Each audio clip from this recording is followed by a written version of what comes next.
नमस्कार, खरी खरी लेकर हाजिर हूं मैं सर्वमित्रा। बिहार चुनाव से पहले अमूमन जो बीजेपी है वो बहुत कोशिश कर रही है कि किसी तरह सत्ता में आ जाए और अमूमन जब भी चुनाव होते हैं उसके पहले नेता अपनी रणनीति को धार देने की कोशिश करते हैं। उनकी कोशिश ये रहती है कि जो सत्ता जिस पर वो काबिज है वो उनके पास बनी रहे। लेकिन नीतीश कुमार यहाँ उल्टी गंगा बहाते हुए दिख रहे हैं। जैसे जैसे बिहार चुनाव नजदीक आ रहे हैं, नीतीश कुमार ऐसे ऐसे काम कर रहे हैं जिससे उनकी कुर्सी पर ही खतरा मंडरा रहा है।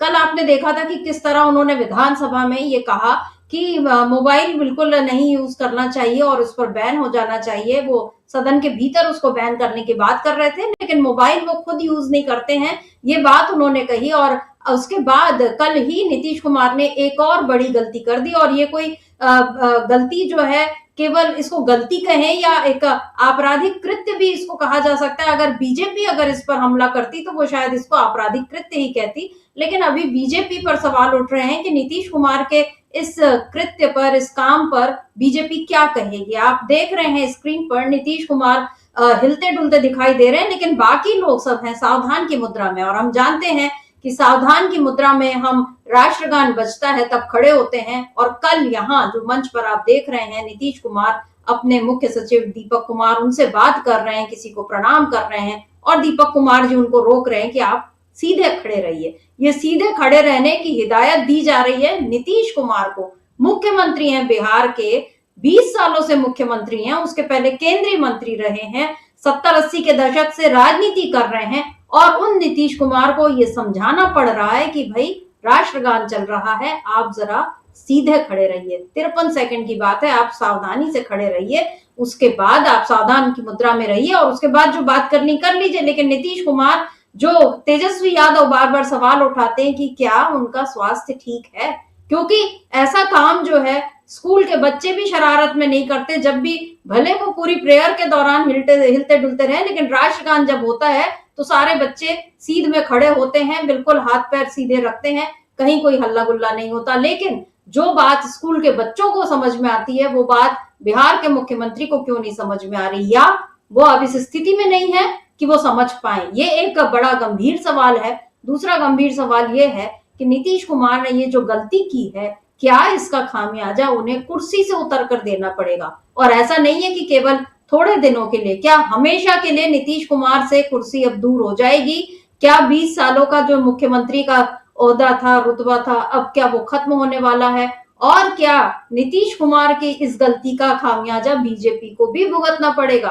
क्योंकि बीजेपी अब तक घिरी हुई थी अंबेडकर जी के अपमान पर। संविधान का अपमान जो किया अमित शाह ने संसद के भीतर, उस पर माफी नहीं मांगी है बीजेपी ने और कुछ नहीं कहा है, बल्कि वो उसको अभी भी ऐसा बता रही है कि हमने कुछ गलत नहीं किया है। और अब ये दूसरा सवाल बीजेपी से किया जा रहा है कि अब राष्ट्रगान का इस तरह से अपमान हुआ है, ये देश के खिलाफ एक तरह से काम है, इसको आप क्या कहेंगे? क्योंकि आरजेडी ने तो इसको सीधे सीधे आपराधिक कृत्य कहा है और ये है भी। मतलब अगर कोई दूसरी पार्टी का नेता होता, किसी दूसरे ने ऐसी गलती की होती, अगर कांग्रेस के किसी नेता से ऐसी गलती हुई होती, तो प्रधानमंत्री से लेकर गृह मंत्री और पूरी बीजेपी और उनकी ट्रोल आर्मी पीछे लग जाती। न जाने कितने ट्वीट, कितने वीडियो, कितने मीम्स, कितनी रील्स, सब कुछ बन जाते और ऐसा बताया जाता कि कांग्रेस ने कितना बड़ा अपराध किया है, उसने किस तरह से देश को अपमानित किया है। ये लांछन जो है वो कांग्रेस पर लगते या किसी दूसरे विपक्षी दल पर लगते अगर उनके नेता ऐसा ही काम करते तो। और यहाँ पर नीतीश कुमार ने जो काम किया है उसको लेकर बीजेपी में बिल्कुल सुई पटक सन्नाटा है, एक शब्द कोई नहीं बोल रहा। और बचाव में आए हैं तो जीतन राम मांझी, जो नीतीश के ही सहयोगी हैं, पहले उनके नीतीश कुमार ने उनको मुख्यमंत्री भी बनाया था, तो अब शायद वो उसका एहसान उतार रहे हैं। वो ये कह रहे हैं कि जिन लोगों ने बिहार का अपमान किया वो नीतीश कुमार पर सवाल क्यों उठा रहे हैं। तो जीतन राम मांझी यहाँ पर नीतीश कुमार का बचाव करते हुए दिखाई दे रहे हैं। हालांकि ये जो नीतीश कुमार का काम है ये कहीं से भी बचने वाला काम नहीं है। तो क्या नीतीश कुमार ने बिहार चुनाव से पहले अपने लिए और अपने साथ साथ बीजेपी के लिए भी बड़ी मुसीबत मोल ले ली है? आज इसी पर हम खरी खरी चर्चा करेंगे। हमारे साथ जुड़े हुए हैं अमलेंदु उपाध्याय जी। अमलेंदु जी नमस्कार, स्वागत आपका इस कार्यक्रम में। अमलेंदु जी, नीतीश कुमार के बारे में कल आपने कहा था कि वो बड़े मजेदार होते जा रहे हैं, या वो उनके काम जो है वो एक के बाद एक ऐसी चीजें कर रहे हैं जिस पर सवाल उठता है कि क्या उनको हो क्या गया है। और उसके बाद ये जो कल का ये जो इवेंट था सेपक तकरो, जो बॉल एक होती है, उसका एक खेल होता है, उसका वर्ल्ड कप, विश्व कप का एक आयोजन था, जिसमें न केवल भारत बल्कि दुनिया भर के यानी जो दूसरे देश थे वहां के भी लोग, वहां के भी खिलाड़ी थे। उन सबके बीच में नीतीश कुमार ने राष्ट्रगान बजने के दौरान वो इस तरह से हिलते डुलते बात करते नजर आए। और उसके पहले का भी एक वीडियो है कि जब राष्ट्रगान की घोषणा हो रही थी, तब वो मंच से नीचे उतर के खिलाड़ियों से मिलने चले गए, तो उनके अधिकारियों ने फिर इशारा किया कि अभी राष्ट्रगान शुरू मत करो। आरजेडी ने इसको लेकर पूरा एक वीडियो भी जारी किया। तो नीतीश कुमार ये जो जिस तरह से गलती पे गलती कर रहे हैं, और उसके बाद राबड़ी देवी का भी एक बड़ा एक जरूरी बयान आया है, वो हम सुनाएंगे, जिसमें उन्होंने ये कहा है कि अब उनसे नहीं संभल रहा तो वो अपने बेटे को ही बना दे। मतलब निशांत कुमार अभी तो राजनीति में नहीं आए, लेकिन राबड़ी देवी के हिसाब से तो अब आप उनको सीएम ही बना दीजिए जब आपसे कुछ नहीं हो रहा है। तो यहाँ ये नीतीश कुमार जिस तरह से गलती कर रहे हैं बिहार चुनाव के पहले, इसको आप किस तरह से देखते हैं? देखिए सुमित्रा जी, अब या तो नीतीश कुमार से गलतियां हो रही हैं, उनका स्वास्थ्य वास्तव में ठीक नहीं है, या ये हो सकता है कि नीतीश कुमार अपने बेटे को इस्टेब्लिश करने के लिए जानबूझकर गलतियां कर रहे हों, ताकि ये मांग उठना शुरू हो जाए कि भाई नीतीश कुमार अपने बेटे को बनाए। चूँकि बीजेपी फिलहाल सुमित्रा जी इस स्थिति में नहीं है कि नीतीश कुमार को हटाकर अपना मुख्यमंत्री बना सके, और अगर अपना मुख्यमंत्री इस विधानसभा चुनाव से पहले बीजेपी बनाती है तो बीजेपी की हार निश्चित हो जाएगी। बीजेपी को नीतीश कुमार चाहिए है, चूंकि उनका चेहरा सामने रखकर ही बीजेपी चुनाव लड़ेगी, बाद में बीजेपी उनके साथ भले ही कुछ भी करे। तो नीतीश कुमार इस बात को अच्छे तरीके से समझ रहे हैं कि मतलब वो इस समय बीजेपी की मजबूरी भी है, और बीजेपी उनके साथ छल भी करेगी। दोनों ही बातें, मतलब दोनों ही बातें वो समझ रहे हैं, लेकिन वो चाहते ये हैं कि वो किसी तरीके से निशांत कुमार को एस्टेब्लिश कर दें। अब जो आज जो इसके बाद चर्चाएं चल रही, समिता जी, चर्चाएं यही चल रही हैं कि अगर इतने ज़्यादा उनका स्वास्थ्य खराब है नीतीश कुमार का, और उनको ये भी आभास नहीं है कि राष्ट्रगान हो रहा है उस समय आपको खड़े रहना है, और दीपक कुमार जो मुख्य सचिव हैं वो उनको इशारा भी कर रहे हैं, तो साफ तौर पे देखा जा सकता है कि वो 2 बार जो है वो इशारा करते हैं कि सावधान खड़े रहिए। और बाद में शायद नीतीश कुमार को समझ में आता है कि सब लोग सावधान खड़े हुए तो सामने देखने लगते हैं, लेकिन फिर नमस्ते करने लगते हैं किसी को देखकर। तो ये यानी वो अब जानबूझ के कर रहे हैं या वो वास्तव में अपमान करना चाहते हैं राष्ट्रगान का। अब ये तो नीतीश कुमार ही बता सकते हैं कि क्या किया उन्होंने, क्या नहीं किया, कि जो भी किया उन्होंने। लेकिन इतना समझ में निश्चित तौर पे आ रहा है कि नीतीश कुमार के साथ चीज़ें कुछ ठीक नहीं हैं, और ये साफ तौर पर समझा जा सकता है कि मामला कुछ ना कुछ गड़बड़ है, चाहे वो उनके स्वास्थ्य के स्तर पर हो, चाहे वो राजनीति में जो उनके साथ चीज़ें हो रही हैं उसके स्तर पर हो, या उनकी पार्टी के अंदर, जैसा कि आरोप था खुद तेजस्वी यादव का और राबड़ी देवी का भी आरोप था कि उनकी पार्टी के ही कुछ लोग जो हैं उनके खिलाफ षड्यंत्र रच रहे हैं। तो हो सकता है नीतीश कुमार अपने जिस आखिरी दौर से गुजर रहे हैं और सबसे ज़्यादा संकट का दौर उनका है, तो उस समय उनके ऊपर तनाव ज़्यादा हो गया हो, उन्हें लग रहा हो कि उनके साथ के जो लोग हैं वो भी उनके खिलाफ षड्यंत्र कर रहे हैं, ऐसी चीज़ें कुछ हों वास्तव में। तो इस वजह से दबाव में हो तो उनका मानसिक संतुलन गड़बड़ा रहा हो सकता है इस तरह की चीज़ें हों। लेकिन अगर इस तरह की चीज़ें नहीं हैं तो फिर ये साफ तौर पर समझा जा सकता है कि वो नीतीश कुमार जानबूझकर राष्ट्रगान का अपमान कर रहे हैं। अब इस पर सवाल तो भारतीय जनता पार्टी से है, और लोग सवाल कर भी रहे हैं भारतीय जनता पार्टी से कि आप नीतीश कुमार की इन हरकतों पर कुछ बोल क्यों नहीं रहे हैं, बीजेपी सवाल क्यों नहीं कर रही है। अगर किसी विपक्ष के नेता ने, फर्ज कीजिए समिता जी, यही हरकत अगर तेजस्वी यादव ने की होती या लालू प्रसाद यादव ने की होती तो हमारा मीडिया भी किस तरीके से उछल रहा होता, और अब तक इस पर जो है 10-20 डिबेट्स हो चुकी होती, और कांग्रेस के और समाजवादी पार्टी के और आरजेडी के और तृणमूल कांग्रेस के, यानी इंडिया गठबंधन के तमाम प्रवक्ताओं को बुलाकर जो है, और 5-5 बीजेपी के प्रवक्ता बैठाकर अब तक जो खूब युद्ध हो रहा होता, और लगातार 3 दिन तक चर्चा इस पर होती। लेकिन पूरा जो है वो मीडिया खामोश है, नीतीश कुमार के ऊपर कोई सवाल नहीं है, बीजेपी से भी कोई सवाल नहीं पूछे जा रहे हैं। आखिर बीजेपी इस पर कोई कुछ क्यों नहीं बोलती। बीजेपी से सवाल तो है कि भाई आपने जिस व्यक्ति को मुख्यमंत्री बनाया हुआ है, अगर मान लीजिए उसका मानसिक स्वास्थ्य ठीक नहीं है या शारीरिक स्वास्थ्य ठीक नहीं है, दोनों ही परिस्थितियों में ये जिम्मेदारी तो बीजेपी की है, क्योंकि बीजेपी के विधायकों के दम पर बने हुए हैं नीतीश कुमार मुख्यमंत्री, तो सवाल तो बीजेपी से ही होंगे। तो बीजेपी को ये स्पष्ट करना चाहिए कि आखिर उसका नीतीश कुमार की इन हरकतों पर क्या रुख है। जिस तरीके से वो लगातार राबड़ी देवी को सदन के अंदर लक्षित करते हैं, जिस तरीके से वो महिला विधायकों को लक्षित करते हैं, महिलाओं को लेकर ऊटपटांग बयान देते हैं, तो ये लगातार सीक्वेंसेस में जो है वो उनकी चीज़ें आ रही हैं।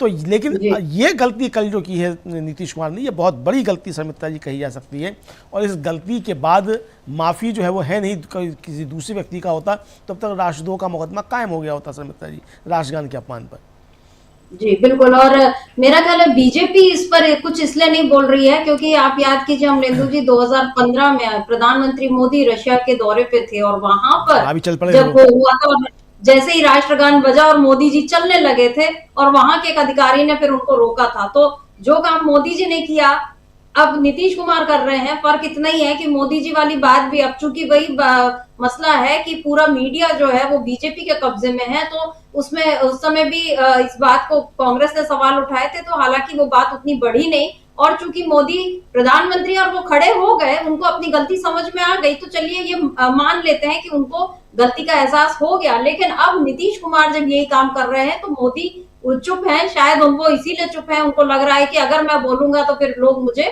मेरी पुरानी गलती याद दिला देंगे, या ये और कोई डर होगा उनको, ये तो वही जाने। लेकिन बीजेपी की ये जो चुप्पी है इस पर अब कई तरह के सवाल उठ रहे हैं और सवाल नीतीश कुमार की इस हरकत पर भी उठ रहे हैं। तेजस्वी यादव ने आज कहा है, क्योंकि आज लगातार आरजेडी इस मसले को उठा रही है और वाजिब भी है, क्योंकि एक तो बात यह है कि राष्ट्रगान की बात है, उसके सम्मान की, देश के सम्मान की बात है, और दूसरी बात चुनाव का वक्त है, तो सत्ताधारी पार्टी को हटाने के लिए इस समय सारे मुद्दे उठाए जा रहे हैं और ऐसे में विपक्ष के सामने ये एक बड़ा मुद्दा उसके हाथ आ चुका है। तेजस्वी यादव ने क्या कुछ कहा है उसको सुनते हैं, उसके बाद चर्चा आगे बढ़ाते हैं। देखिए, आदरणीय बिहार के मुख्यमंत्री श्री नीतीश कुमार जी उम्र में हमसे बड़े हैं, बुजुर्ग हैं, बिहार के मुख्यमंत्री हैं, उनका हम सम्मान करते हैं। लेकिन जिस प्रकार से कल माननीय मुख्यमंत्री जी ने राष्ट्रगान का अपमान किया है, हम बिहारी होने के नाते हम शर्मिंदा हैं। हम लोगों का शर्म से माथा बिहारियों का नीतीश कुमार जी ने झुकाने का काम किया है। मुख्यमंत्री होता है लीडर ऑफ द स्टेट, राज्य का नेता होता है, और जिस प्रकार से कल की घटना जो है बहुत ही दुर्भाग्यपूर्ण घटना, और इतिहास में हिंदुस्तान की, इंडिया की राजनीति में यह पहली ऐसी घटना है जहां एक मुख्यमंत्री राष्ट्रगान का अपमान कर रहा हो। इसको देखते हुए अब ये प्रतीत होता है कि अब मुख्यमंत्री, जो हम बार बार कहते हैं अचेत अवस्था में है, उनके स्वास्थ्य को लेकर के हम लोग चिंता करते हैं। अब हम लोग चाहते हैं कि जो राष्ट्रगान का अपमान इन्होंने किया है, देश के 140 करोड़ जनता से वो माफी मांगे। आज सदन में 140 करोड़ जो जनता है उनसे जो है माननीय मुख्यमंत्री जी माफी मांगे। हम स्पीकर से भी मिलकर के आए, हम लोगों ने कार्य स्थगन प्रस्ताव भी दिया है। ये अपमान की बात है, राष्ट्रगान की अपमान की बात है। सारे कार्य को दूर करके आज जो है इस पे बहस होनी चाहिए कि आखिर कल जो है काला दिन के रूप में हम लोग देखने का काम करते हैं। और माननीय मुख्यमंत्री जी नरेंद्र मोदी जी प्रधानमंत्री के लाडले मुख्यमंत्री हैं। प्रधानमंत्री जी के लाडले मुख्यमंत्री ने राष्ट्रगान का अपमान किया। क्या नरेंद्र मोदी जी का शर्म से चेहरा झुका कि नहीं झुका? एक ट्वीट भी नरेंद्र मोदी जी ने, जो मुख्यमंत्री जी ने जो अपमान किया राष्ट्र का, नरेंद्र मोदी जी ने एक ट्वीट तक, एक प्रतिक्रिया तक जो है अब तक नहीं दी है। नहीं, जो भारत माता की जय करने वाले आज कहां गायब हैं? ये लोग नौटंकी करने वाले लोग हैं। अमलेंदु जी कह रहे हैं तेजस्वी यादव की ये नौटंकी करने वाले लोग हैं। हालांकि पहली बार ये बात नहीं बोली गई है और अब ये लेकिन बार बार ये सब जनता को भी दिख रहा है, मतलब जनता भी अब समझ रही है कि किस तरीके की नौटंकी बीजेपी करती आई है। और वाकई ये जो बात उन्होंने कही कि लाड़ले मुख्यमंत्री, तो भाई अगर आप जिसको लाड़ करते हैं उसको कभी कभी थोड़ा डांट भी देते हैं, तो क्या यहाँ पर मोदी इस स्थिति में है कि वो नीतीश कुमार को डांटेंगे कि आप क्या कर रहे हैं या आपने क्या किया, हमारा आप किस तरह से नुकसान करा रहे हैं। और दूसरा सवाल ये कि जिस स्वास्थ्य की बात कर रहे हैं, और हम लोग ने देखा है कि अटल बिहारी वाजपेयी की बात करें, चाहे अपने आखिरी दिनों में काशीराम जी को लेकर भी उनको बहुत सारी बातें चलती थी कि मायावती जी जो है उनको किसी से मिलने नहीं देती और सारे फैसले खुद लेती हैं।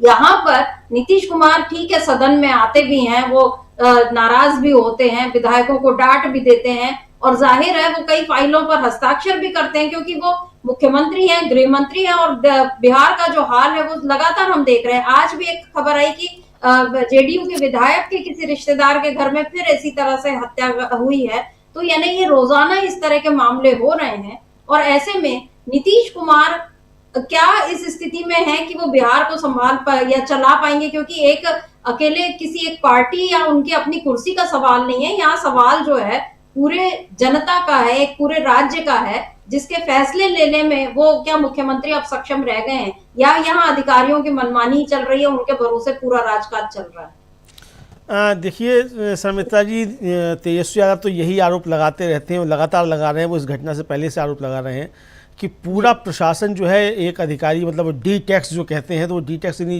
दीपक कुमार जी के लिए कहते हैं, वो जो मुख्य सचिव हैं, कि सब कुछ वही संभाल रहे हैं, उनके कब्जे में है सब कुछ। ठीक है, उनके कब्जे में है, लेकिन ये अगर इस तरीके की चीज़ें हैं, वास्तव में नीतीश कुमार का स्वास्थ्य ठीक नहीं है और नीतीश कुमार के साथ वही परिस्थितियां पैदा हो रही हैं। देखिए, उम्र के साथ बहुत सी चीज़ें होती हैं और बहुत से रोग भी उम्र के साथ लगते हैं। इसमें कोई ऐसा नहीं है कि कोई शर्मिंदगी वाली बात है अगर नीतीश कुमार के साथ ऐसा हो रहा है। तमाम राजनेताओं के साथ ऐसा हुआ, अटल बिहारी वाजपेयी के साथ ऐसा हुआ, इसी तरीके से जॉर्ज फर्नांडिस के साथ भी हुआ, कांशीराम जी के साथ हुआ, तमाम लोगों के साथ इस तरीके की चीज़ें होती हैं, एक स्वाभाविक चीज़ है। लेकिन अगर उसको छुपाया जाएगा ऐसी चीज़ों को, और छुपाकर अगर आप जनता के ऊपर थोपेंगे तो ये ख़राब चीज़ है। तो इसीलिए मैंने कहा कि सवाल भारतीय जनता पार्टी से कि अगर वास्तव में नीतीश कुमार जी का स्वास्थ्य ठीक नहीं है और उनको इस तरीके की दिक्कतें आ रही हैं, तो भाई आप नीतीश कुमार जी को इस तरीके से क्यों ढो रहे हैं? तो यही संकट है बीजेपी के सामने। ढोना इसलिए पड़ रहा है चूंकि नीतीश कुमार को बीजेपी अभी हटाने की हिम्मत नहीं कर सकती चुनाव से पहले, इसलिए नीतीश कुमार जी को ढोया जा रहा है। नीतीश कुमार जी ये चाहते हैं कि उनको वो जब छुट्टी लें तो उससे पहले उनके बेटे जो हैं वो कायम हो जाएं, वो बन जाएं। तो अब बीजेपी इस दुविधा में है कि नीतीश कुमार के बजाय उनके बेटे को बना दिया जाए कि नहीं बना दिया जाए। फिर ये सवाल उठेगा कि भाई आपने नीतीश कुमार को हटाया तो आपने निशांत कुमार को क्यों बना दिया? इसका मतलब बीजेपी दबी हुई पार्टी है, तो ये संदेश भी नहीं देना चाहता। तो बीजेपी अभी जो है इस उहापोह से नहीं निकल पा रही है कि उसे नीतीश कुमार को हटाकर निशांत कुमार को बनाना है कि नहीं बनाना है। ये करते ही फिर ये स्वीकार हो जाएगा कि बीजेपी का अपना वहाँ दमखम नहीं है और बीजेपी नीतीश कुमार के कंधों पर ही है। हालांकि आज भी नीतीश कुमार के कंधों पर ही है, अलग होते ही नीतीश कुमार के बीजेपी धड़ाम से गिरेगी, बीजेपी ये भी समझ रही है। तो इसलिए नीतीश कुमार भी जो है ये चाहते हैं कि उनका बीजेपी उनके साथ कोई एकनाथ शिंदे वाला खेल करे चुनाव के बाद में। उससे पहले वो चाहते हैं कि उनका बेटा जो है कम से कम वो एस्टेब्लिश हो जाए, और इसीलिए निशांत कुमार के समर्थन में रोज़ वहाँ पोस्टर लग रहे हैं, रोज़ वहाँ जेडीयू के कार्यालय पर नारेबाजी हो रही है निशांत कुमार के समर्थन में।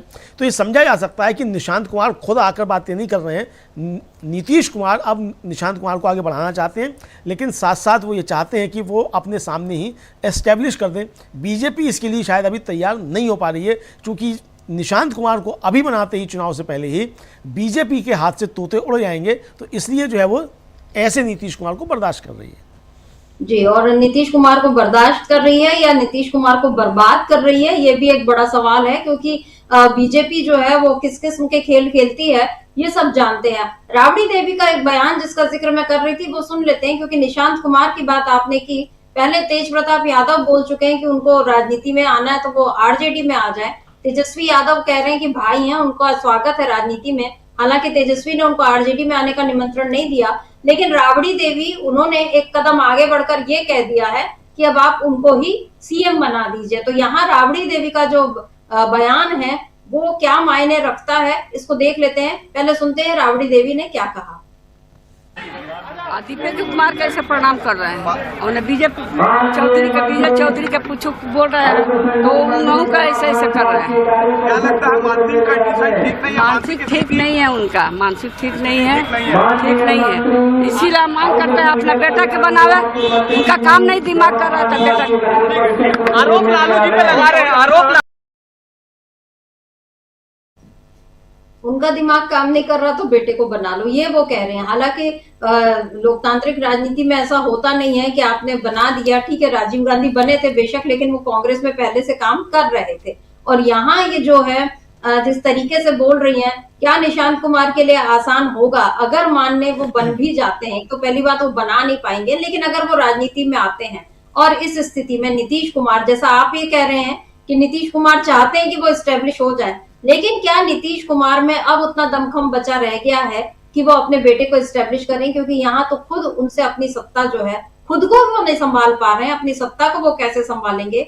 और अगर निशांत कुमार इस स्थिति में आते हैं जेडीयू में, या वो जेडीयू को ज्वाइन करते हैं, तो क्या आपको लगता है भविष्य क्या रहेगा? क्या नीतीश कुमार की बात उनकी पार्टी के लोग सुनेंगे? क्या परिवारवाद के मसले पर यहाँ नीतीश कुमार और बीजेपी फिर से नहीं फंसेगी? क्या लगता है अमरेंद्र जी? देखिए शर्मिष्ठा जी, अगर नीतीश कुमार बना देते हैं निशांत कुमार को और बीजेपी तैयार हो जाती है निशांत कुमार को बनाने के लिए, तो परिवारवाद का मसला इसलिए नहीं उठेगा क्योंकि ऐसा परिवारवाद का मसला तो बीजेपी में बहुत ज़्यादा है। तो और बीजेपी के साथ रहेंगे तो कोई परिवारवाद नहीं है। तो ये सवाल तो फिर चिराग पासवान को लेकर भी उठ सकता है परिवारवाद का। तो बीजेपी चिराग पासवान को तो साथ है, उनके तो अच्छे खासा संबंध चल रहा है दोनों का। चंद्रबाबू नायडू साथ में है, चंद्रबाबू नायडू भी परिवारवादी हैं, उनके बेटे भी नारा लोकेश भी राजनीति में आ गए। और प्रधानमंत्री नरेंद्र मोदी ने शर्मिष्ठा जी 2019 के चुनाव में यही शब्द कहे थे कि नारा लोकेश के पापा भ्रष्टाचार में बहुत फंसे हुए हैं। मुझे यहाँ तक ध्यान पड़ रहा है आंध्र प्रदेश में जाकर, तो नारा लोकेश चंद्रबाबू नायडू के बेटे हैं, तो उनके लिए कहा था। तो यानी तब से चंद्रबाबू नायडू के खिलाफ थे, लेकिन अब तो बहुत अच्छा चल रहा है सब गठबंधन चंद्रबाबू नायडू के साथ भी, तो नीतीश कुमार के साथ भी फिर कोई दिक्कत नहीं आएगी। लेकिन जो गलती कर दी है वो गलती कर दी है नीतीश कुमार ने शर्मिष्ठा जी। वो गलती ये कर दी है कि सिद्धांतवादी बनने के चक्कर में, हालांकि सिद्धांतवादी नहीं है नीतीश कुमार, और अगर सिद्धांतवादी होते तो भारतीय जनता पार्टी के साथ कम से कम समझौता नहीं करते। लेकिन 20 साल से लगभग जो है बीजेपी के साथ में है नीतीश कुमार, तो 20 साल से अगर आप साथ में हैं, लेकिन फिर भी आप जो बताने के लिए साहब, चूंकि लालू प्रसाद यादव ने अपने बेटे और बेटियों को राजनीति में ले आए, तो आप जो है वो परिवारवाद को लेकर जो हमला करते थे, तो आपने निशांत कुमार को पीछे रखा। अब मुख्यमंत्री के साथ ही रहते हैं निशांत कुमार, उसी घर में रहते हैं, मुख्यमंत्री निवास में ही रहते हैं, तो राजनीति से कितना भी दूर हो शर्मिष्ठा जी, बहुत सी चीज़ें हो सकता है पर्दे के पीछे से निशांत कुमार संभालते हो, और ऐसा होता है तमाम जगहों पर होता है। तमाम राजनेताओं के बेटे बेटियां जो है पीछे सारी चीज़ें संभालते हैं, क्योंकि हम बहुत से राजनेताओं के नज़दीकी ना, हमें मालूम है कि किस तरीके से सबके बीवी बच्चे सब जो है सब लगे रहते थे पूरे राजनीति में ही, और क्षेत्र बढ़ जाते थे कि फलां क्षेत्र फलां बेटा देखेगा, फलां क्षेत्र फलां बेटा देखेगा, फलां क्षेत्र पत्नी देखेगी, इस तरीके से सब बटा होता था और लोग करते थे, लेकिन वो सीधे सीधे राजनीति में नहीं होते थे। तो ऐसी चीज़ें भी हो सकता है निशांत कुमार के साथ नहीं हो, चूँकि निशांत कुमार का जो डेब्यू हुआ है, उसका डेब्यू कह सकती है मीडिया के सामने, वो बहुत सधे हुए शब्दों में हुआ शर्मिष्ठा जी, और कोई उस बातचीत को देखकर ये अंदाज़ नहीं लगा सकता कि कोई राजनेता जो है या जो राजनीति में आने वाला व्यक्ति है या राजनीति में नहीं भी है, वो इतने गंभीर मसलों पर मीडिया से जो बात कर रहा है तो उसमें कहीं भी कोई विचलन देखा जाता हो, ऐसी चीज़ नहीं थी निशांत कुमार की बातचीत में। तो यानी वो ट्रेंड है निशांत कुमार, मतलब मीडिया से बात करने के लिए तो ट्रेंड है, बाकी और चीज़ों में ट्रेंड है हम नहीं कह सकते। तो इसलिए जो उन्होंने बात की तो उससे तो ये चीज़ साफ समझ में आती है। तो गलती नीतीश कुमार ने ये कर दी कि निशांत कुमार को अगर और पहले वो ले आए होते, तो एक तो जो उनकी पार्टी के अंदर जो बातें चल रही हैं कि साहब लोग षड्यंत्र कर रहे हैं और खुलकर जो है वो नाम लिए जा रहे हैं, चाहे वो संजय झा का नाम लिया जा रहा हो या ललन सिंह का नाम लिया जा रहा हो, अब ये लोग कर रहे हैं नहीं कर रहे हम नहीं कह सकते। सत्ता के गलियारों में इस तरह की चर्चाएं हैं और राष्ट्रीय जनता दल के तमाम नेता जो है सीधे सीधे आरोप लगा रहे हैं, और इसकी कोई एक तरीके से कहा जाए वो खंडन मंजन जो जेडीयू की तरफ से हमने कम से कम नहीं देखा, आया हो तो हम कह नहीं सकते। तो पहले ही अगर ले आए होते तो अब तक परिस्थितियां संभल गई होती और निशांत कुमार को एक थोड़ा सा सक्रिय राजनीति का भी मतलब उनका एक्सपोजर हो चुका होता, तो वो चीज़ें ठीक होती। अब नीतीश कुमार के सामने संकट ये है कि अगर अब बनाते हैं और इसको लेते हैं तो बीजेपी तो पहले तैयार हो, बीजेपी अभी तैयार नहीं होगी जैसा मैंने पहले कहा। तो अब संकट जो नीतीश कुमार के सामने है, तो अगर मान लीजिए वो ले भी आते हैं निशांत कुमार को राजनीति में, सामने, और उसके बाद परिस्थितियां ऐसी बनती हैं कि बीजेपी जो है उनके साथ नीतीश कुमार के साथ ही एकनाथ शिंदे जैसा कोई खेल करती है, सरकार नहीं बनती है एनडीए की। ऐसी स्थिति में फिर निशांत कुमार क्या कर पाएंगे? तो चुनौतियां निशांत कुमार के सामने बहुत ज़्यादा हैं, और ये चुनौतियां एक तरह से कहा जाए नीतीश कुमार की गलतियों की वजह से हैं। वरना जिस तरीके की समझदारी लालू प्रसाद यादव ने दिखाई और तेजस्वी यादव को समय पर वो राजनीति में ले आए और मांझा उन्होंने तेजस्वी यादव को राजनीति में, तो आज तेजस्वी बड़ी शख्सियत हैं बिहार में, और बिना तेजस्वी के अब बिहार की राजनीति की बात नहीं की जा सकती। तो अगर नीतीश कुमार ने भी ये पहले कर लिया होता तो निशांत कुमार अब तक एस्टेब्लिश हो गए होते। सरकार बनना या ना बनना अलग की बात होती है, लेकिन राजनीति में कम से कम एस्टेब्लिश हो गए होते। सरकार भले ही तेजस्वी यादव की ना बनी हो अभी, और कल को क्या हो कहा नहीं आ सकता, लेकिन बिना तेजस्वी के बिहार में अब बात नहीं की जा सकती राजनीति की। निशांत कुमार के साथ अभी ये बात नहीं है, और कल को भी ये बात हो पाएगी नहीं हो पाएगी, इसके बारे में अभी कुछ कहा नहीं जा सकता। सुमित्रा जी, राजनीति बहुत लंबी खेलने वाली पारी है, और उसमें जितने जल्दी शुरुआत हो जाती है उतना आगे जाने के मौके रहते हैं। और यहाँ पर आप सही कह रहे हैं कि नीतीश कुमार ने गलती कर दी। अगर निशांत कुमार को राजनीति में वाकई आना है तो, और उसके संकेत पूरी तरह से मिल भी रहे हैं, जिस तरह से बार बार निशांत कुमार अब खुद मीडिया को ये कह रहे हैं कि उनको फिर से सीएम बनना चाहिए, तो अपने पिता के लिए वो बात कर रहे हैं। लेकिन पिता की हालत इस समय जैसी है उस पर अब पूरे देश में सवाल उठ रहे हैं, और उनके पुराने दोस्त लालू यादव ने एक सवाल उठाया है, और उन्होंने क्या कुछ लिखा है। लालू यादव भी अक्सर वो बचते हैं नीतीश कुमार पर, इस तरह की बात वो नहीं बोलते, लेकिन कल उन्होंने लिखा, राष्ट्रगान का अपमान नहीं सहेगा हिंदुस्तान, बिहार वासियों अब भी कुछ बचा है। बस 3 लाइनें, और उसमें लालू जी का पूरा संदेश आ गया कि बिहार वासियों अब भी कुछ बचा है। अमरेंदु जी, क्या ये सीधे सीधे बिहार के लोगों को ललकारना है कि अब आप देख लो आपके साथ कितना बड़ा खिलवाड़ किया जा रहा है, किस तरह से नीतीश कुमार को जबरदस्ती सीएम की कुर्सी पर बैठा कर रखा हुआ है बीजेपी ने, ताकि उसके बहाने वो पूरे खेल कर सके? क्या लालू जी ने यहाँ पर बिहार के लोगों से सीधे सीधे एक संवाद कायम करके और उनको ललकारा है, मतलब जैसे उनकी अस्मिता को चुनौती दे दी है? क्या लगता है आपको? हाँ बिल्कुल सुमित्रा जी, लालू प्रसाद यादव ने जो ट्वीट किया है, और वो सीधे सीधे एक तरीके से बिहार के लोगों को संबोधित किया है, और एक कहा जाए कि वो कनेक्ट जो है वो किया है लालू प्रसाद यादव ने बिहार के लोगों से, और ये बताने की कोशिश की है कि आपका मुख्यमंत्री जो है वो किस तरीके से बीमार हो चुका है, और जो तेजस्वी यादव ने शब्द इस्तेमाल किया कि अचेत अवस्था में जा चुके हैं नीतीश कुमार, तो तेजस्वी ने तो सीधे सीधे कहा अचेत अवस्था में जा चुके हैं। लालू प्रसाद यादव ने कहा नहीं है अचेत अवस्था में जा चुके हैं, लेकिन उनका इशारा साफ है कि नीतीश कुमार अब अचेत अवस्था में हैं, और मुख्यमंत्री का पद संभालने के लायक नीतीश कुमार नहीं। देखिए सुमित्रा जी, आज भी संसदीय लोकतंत्र है हमारे यहाँ, लेकिन इसके बावजूद अभी तक जो राजनीति है वो व्यक्तियों के इर्द गिर्द ही होती रही है, और एक तरीके से कहा जाए कि जो नेता का करिश्माई व्यक्तित्व होता है उसके इर्द गिर्द राजनीति घूमती रहती है, और पार्टियां भी उसी के इर्द गिर्द घूमती हैं। भारतीय जनता पार्टी भी जो स्वयं को बड़ा डेमोक्रेटिक और संघ परिवार की विचारधारा का कहती है, लेकिन वो भी लगातार जो है सुमित्रा जी वो व्यक्तियों के इर्द गिर्द ही घूमती रही है। वो चाहे शुरू में आडवाणी और वाजपेयी के इर्द गिर्द घूमती रही हो, और चाहे आज वो नरेंद्र मोदी के इर्द गिर्द घूम रही है। तो ये तो परिस्थितियां हैं इस देश के अंदर। सिर्फ आप इस मामले में कम्युनिस्ट पार्टियों को आप अलग कर सकते हैं कि उनके यहाँ व्यक्ति के इर्द गिर्द पार्टियाँ नहीं घूमती, हालांकि वहाँ भी कब्जा जो व्यक्तियों का रहता है। हम देखते हैं कि किस तरीके से प्रकाश कारात तो महासचिव नहीं है, लेकिन चलती अभी भी उनकी है प्रकाश कारात की।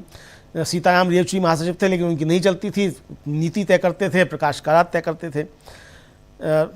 संयुक्त मोर्चा की सरकार जब बनने जा रही थी, नाम आया ज्योति बसु का, उनको प्रधानमंत्री बना दिया जाए, प्रकाश कारात की लॉबी ने उस पर वीटो लगा दिया तो नहीं बन पाए। तो वहाँ भी है इस तरीके का, लेकिन फिर भी वहाँ एक स्ट्रक्चर है कि वहाँ कार्यकर्ता से चुनकर लोग आते हैं और वो अपनी बात रखते हैं, और वो लॉबिंग वहाँ हो सकती है, लेकिन व्यक्ति के इर्द गिर्द पार्टी नहीं घूमती है। लेकिन बाकी देश की तमाम राजनीतिक दल जो हैं वो घूमते हैं व्यक्तियों के इर्द गिर्द ही।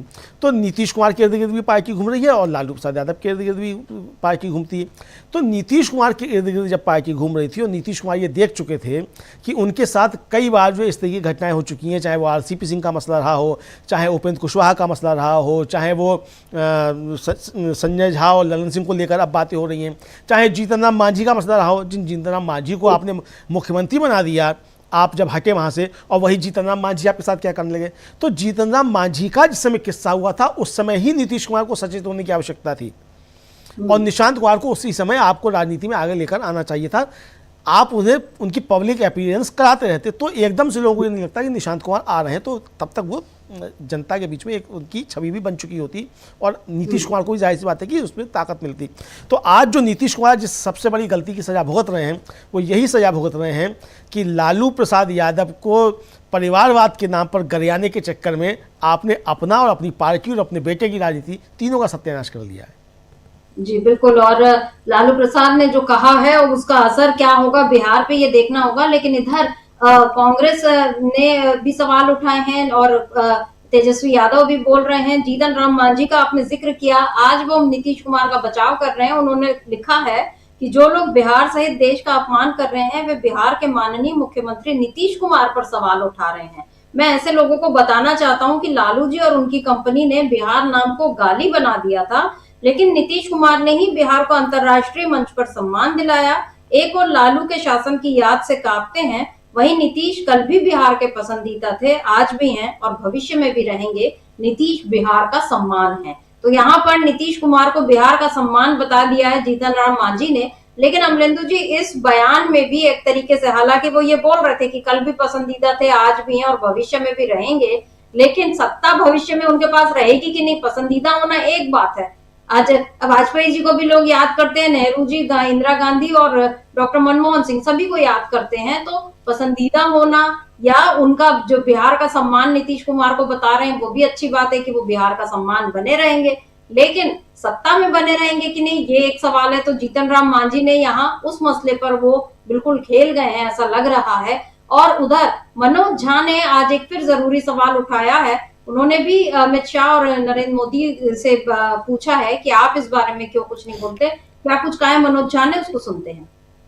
प्रणाम करते हुए दिख रहे हैं, एक दूसरे को टोकते हुए दिख रहे हैं। माफ कीजिएगा, आरजेडी से पहले ये पूरी की पूरी मीडिया ने ये ट्वीट किया।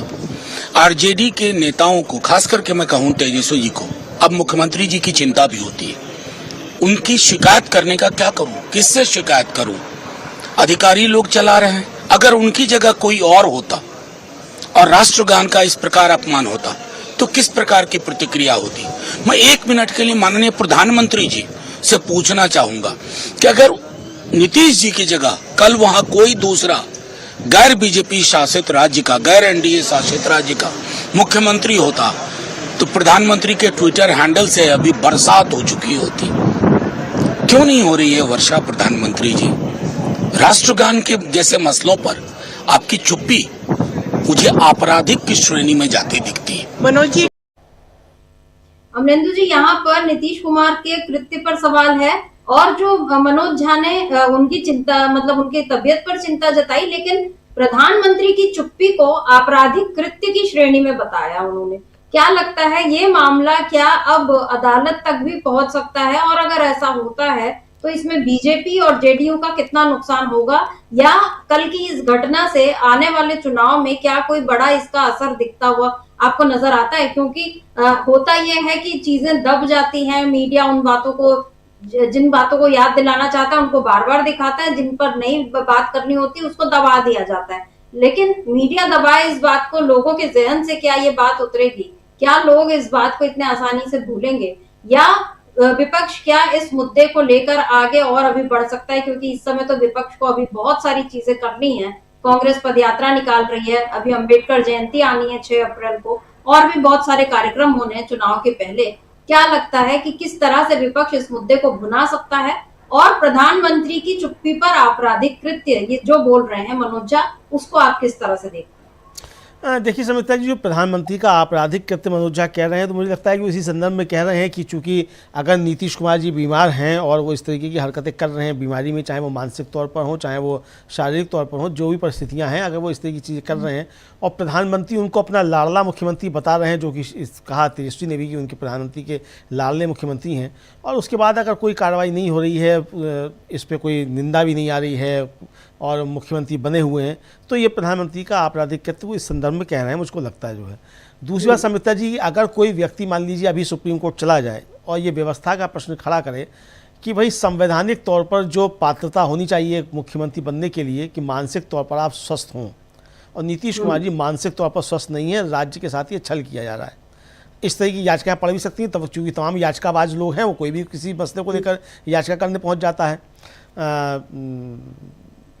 अभी एक मसले पे जो है बॉम्बे हाई कोर्ट ने फटकार लगाई है और सुप्रीम कोर्ट ने आज लगाई है एक फटकार कि भाई इससे मीडिया में आने के लिए आप जो है ये याचिका लेकर चले आते हैं। फ्रीवीज के मसले पर जो है सुप्रीम कोर्ट ने लगाई है कि अगर आप इसमें हैं तो जाके आप उसमें पार्टी बनिए जो उसमें बहस चल रही है। तो इस तरीके, लेकिन अगर कोई पहुंच जाता है समिता जी, अगर सुन लिया और अगर मान लीजिए इस तरह की कोई परिस्थितियाँ हैं और फिर चिकित्सीय जांच के अगर आदेश हो जाते हैं उसमें चीज़ निकलती, तब फिर क्या परिस्थिति बनेगी।